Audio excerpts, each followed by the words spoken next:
कभी सोचा है कि किसी भी देश का साहित्य वहाँ के लोगों की कहानी कैसे कहता है? मतलब उनकी सोच, उनके सपनों, उनके संघर्षों की कहानी। चलिए इसी सवाल का जवाब ढूंढते हैं और भारतीय चेतना के पिछले 1000 साल के सफर को समझने के लिए हिंदी साहित्य की इस लंबी और दिलचस्प यात्रा पर निकलते हैं। तो इस सफर में हम कहाँ-कहाँ रुकेंगे? सबसे पहले हम भक्ति काल में ईश्वर से होते संवाद को महसूस करेंगे। फिर चलेंगे रीति काल के शाही दरबारों में और आखिर में देखेंगे कि कैसे आधुनिक काल में आकर साहित्य समाज का आईना बन गया।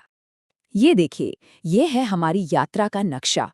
हम आदिकाल की वीर गाथाओं से शुरू करेंगे, फिर भक्ति काल की गहरी आस्था में उतरेंगे, रीति काल के कलात्मक दौर से गुजरेंगे और आखिर में आधुनिक काल तक आएंगे, जहां साहित्य आम लोगों की आवाज बन गया। हर दौर की अपनी एक अलग ही कहानी है।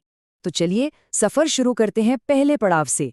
ये वो समय था जब साहित्य ने एक गहरा आध्यात्मिक मोड़ लिया।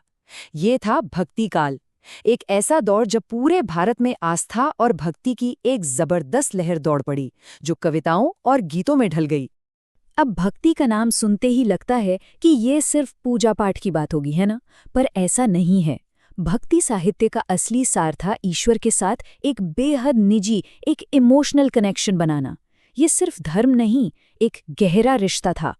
और मजे की बात यह है कि ईश्वर से जुड़ने के भी दो अलग-अलग रास्ते थे, जिसने उस दौर की कविता को एक नया ही रूप दिया।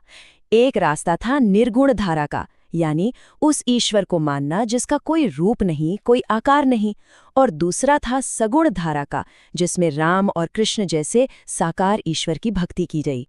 कबीर का ये दोहा निर्गुण सोच का सबसे बड़ा उदाहरण है।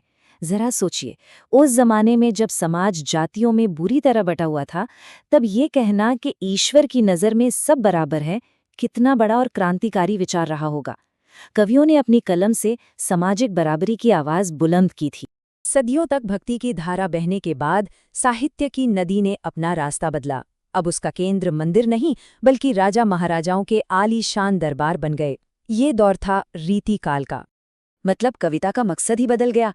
अब कविता ईश्वर के लिए नहीं, बल्कि राजाओं और दरबारियों के मनोरंजन के लिए लिखी जाने लगी।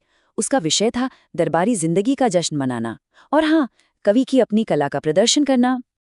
तो इस दौर की कविता कैसी थी?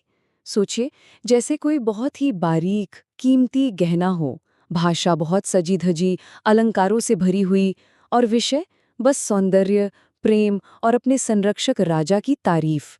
यहाँ कविता दिल की आवाज से ज्यादा कला और हुनर का प्रदर्शन थी।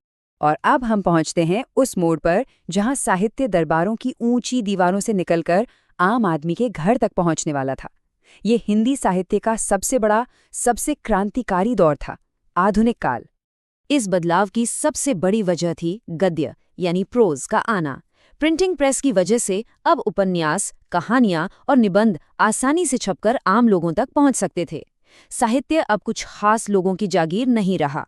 और इस नए दौर के सबसे बड़े नामों में से एक थे मुंशी प्रेमचंद।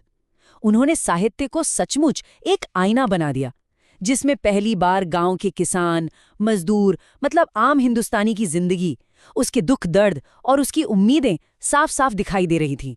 तो साफ है, अब साहित्य सिर्फ मनोरंजन या कला का प्रदर्शन नहीं था, वो समाज से सीधे बात कर रहा था, आज़ादी की लड़ाई का हथियार बन रहा था और पुरानी पड़ चुकी परंपराओं पर सवाल उठा रहा था। तो हमने देखा कि कैसे साहित्य का चेहरा, उसका मकसद, सब कुछ बदलता गया। वो किसके लिए लिखा जा रहा था और क्या कह रहा था, इसमें एक जबरदस्त बदलाव आया। अगर इस पूरे 1000 साल के सफर को 3 कदमों में समझना हो तो वो कुछ ऐसा होगा। पहले साहित्य का ध्यान ईश्वर पर था, फिर वो राजाओं का गुणगान करने लगा, और आखिर में वो समाज की यानी हम सबकी आवाज बन गया। इसने हमेशा अपने वक्त की नब्ज को पकड़ा है। प्राचीन भजनों से लेकर आज के उपन्यासों तक का ये लंबा और शानदार इतिहास हमें आज एक बहुत दिलचस्प सवाल पे लाके खड़ा कर देता है।